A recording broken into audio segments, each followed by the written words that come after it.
Hey everyone. Yeah, if I look a little worn out right now, I just got back from work. you know, was pushing carts today as I've been doing lately, and um, today was unusual. Was kind of a surprise because I didn't think I was gonna have to do it the old-fashioned way, but all day. But I did. Basically, um, the mule or cart manager that we use, the machine that we use to with remote control to gather the carts in lines of 20, if not more, its engine's dead. So it's got to get a new one, and hopefully it'll have one by the time I go back onto carts on Saturday night or Saturday mid Saturday afternoon into midnight. Because if not, it's going to be one heck of a ride, if you know what I mean. But anyway,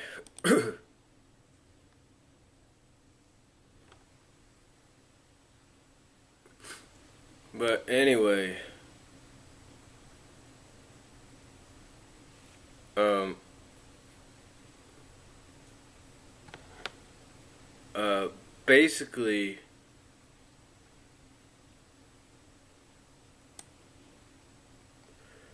uh,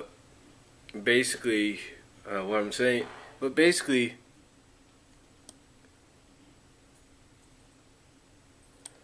uh, I'm here not to talk about that. Like I said, I'm a little worn down right now. I was out there in about 90-degree heat doing this, so when you have the asphalt, it makes it worse.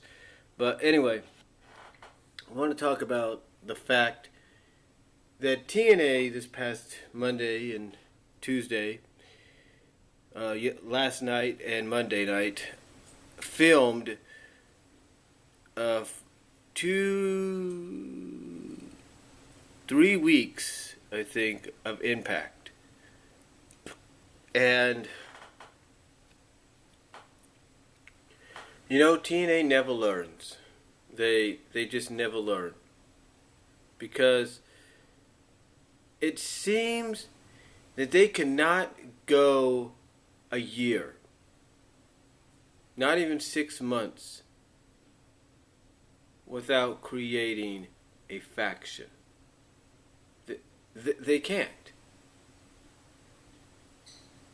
Or they cannot go a year or 6 months without copying any current storyline or momentum or whatever that WWE is doing. They can't. And surprise, surprise, if you were in attendance at the Impact tapings at Universal Studios these past 2 nights, last night and Monday night,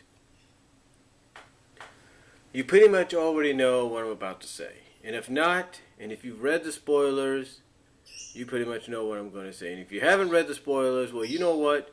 For once, you are about to get spoiled whether you like it or not. But here it is. On the, I believe, what's going to be May 8th edition of Impact, what everybody pretty much was going to happen has happened. MVP turned heel. Why did he turn heel? Because he says, according to the spoiler report, that he's a big blockbuster announcement as far as it concerns Eric Young's challenger at Slammiversary. A big blockbuster announcement. And when he goes to make that announcement of who it is, no one shows up, and he basically clobbers and turns heel on Eric Young. But oh no, that's not the end of it, no. The following week, you have Eric Young and MVP brawling in the back. And pretty much they're going to have an impromptu championship match. Well, Eric Young retains his championship by DQ thanks to interference by Kenny King and, believe it or not, Bobby Lashley. That's right. apparently Lashley and Kenny King were brought in to be part of this new heel stable led by MVP. Now, I can understand and maybe get a kick and give Nux's stable, the Meningines or whatever they are, a chance because it looks like they might be a face stable, maybe a face stable, I'm not really sure, a tweener stable or whatever. Basically TNA's, I guess, their answer to the oddities, if you will. Their answers to the oddities or Raven's flock. And I'm okay with that. I'm okay because they have different. It's basically for, it may seem similar, but that's the kind of to me that's the kind of stable that you want to have. Not just a babyface stable, but a stable that's full of different personalities and just different individuals. Kind of what basically made Raven's flock popular and what made the oddities in a sense popular was how different they were. They weren't like anybody else. They were unusual, and basically that's how I see Nux's new stable as. I see them as the TNA 2014 edition of the oddities.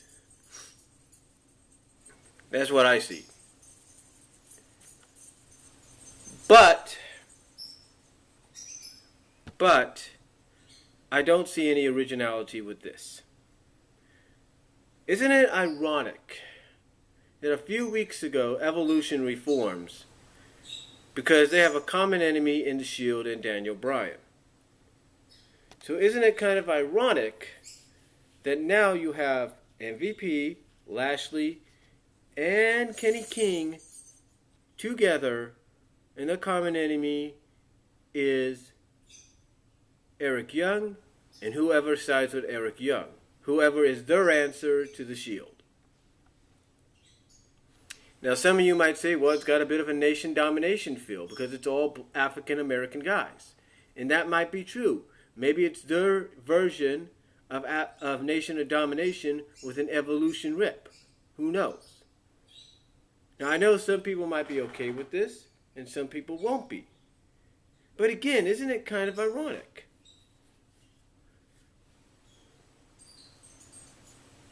Isn't it kind of ironic that they form a trio stable, even if it's African American, and it might be a mixture of evolution, nation domination? Isn't it kind of ironic they turn MVP heel a few weeks after Triple H, forms Evolution, and now you have MVP turning heel and forming this faction with Lashley and Kenny King? And what's even more confusing is now you got two heel authority figures. One the president, one the controller of wrestling operations. What are you going to do? Flip-flop them? Oh yeah, you basically shove Dixie Carter down our throats. You make her a heel. You have her cost Bully Ray the match at Sacrifice. You have the situation going between the two. And yet now all of a sudden you're going to say possibly, hey, Dixie did her heel run. Now we're going to have Dixie go face again. Seriously. TNA, can you not think of anything original anymore? Do you have to, even if it's a few weeks or a few days later? Can you not copy what WWE is currently doing? Huh? Can you not just come up with your own original ideas? My God. No wonder people tune you out. No wonder Schleg Daddy, and I hope he's watching. I will put this on his Twitter account and his Facebook, and I will tell right there that he needs to watch and respond to this, whether he likes spoilers or not. And I think anybody watching this agrees that he will have to. Because you got a guy that he likes in Kenny King that's part of this. You bring Kenny King and Lashley back into TNA for this? So they could side with MVP?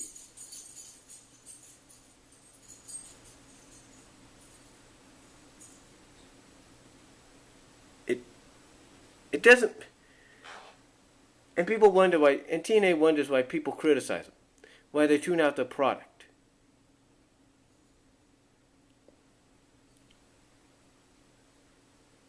I swear. I swear. If TNA doesn't come up with something original down the line, besides some of the things I've mentioned in some previous videos, then they're not going to make it into they're not going to make 2015 its Bound for Glory. In fact, I'll be surprised they make it to this year's Bound for Glory, which I think they will. But I don't know if they'll make it into next year's Slammiversary or Bound for Glory. They keep up this crap.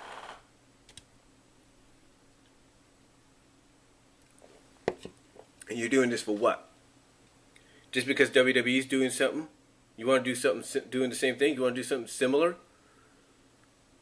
You want to basically say, oh, I know some TNA fans will be like, oh, it's not really like Evolution storyline. It's got that nation.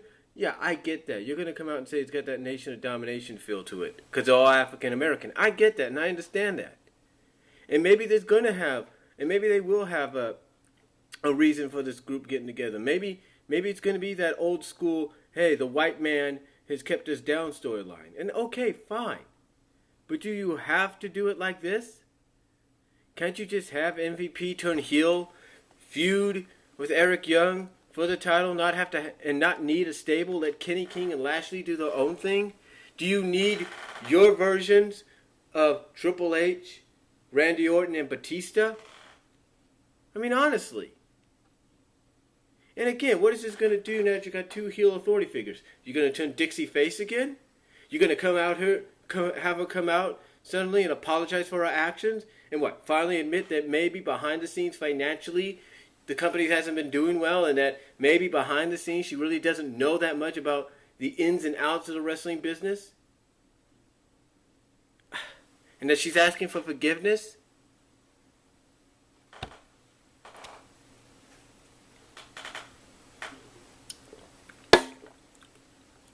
I'm telling you, folks. I'm trying to give TNA a chance. I'm going to download Sacrifice later on. But this is stupid. TNA, can't you think of anything original? Can't you? And Jeff, Siegel, Schleck Daddy, Tree of Woe, British Fist, anybody listening, Chase Oliver. I want to hear what your response is. I don't care if you guys don't like spoilers or not. This is a spoiler that might save you the agony of looking into our mirror, into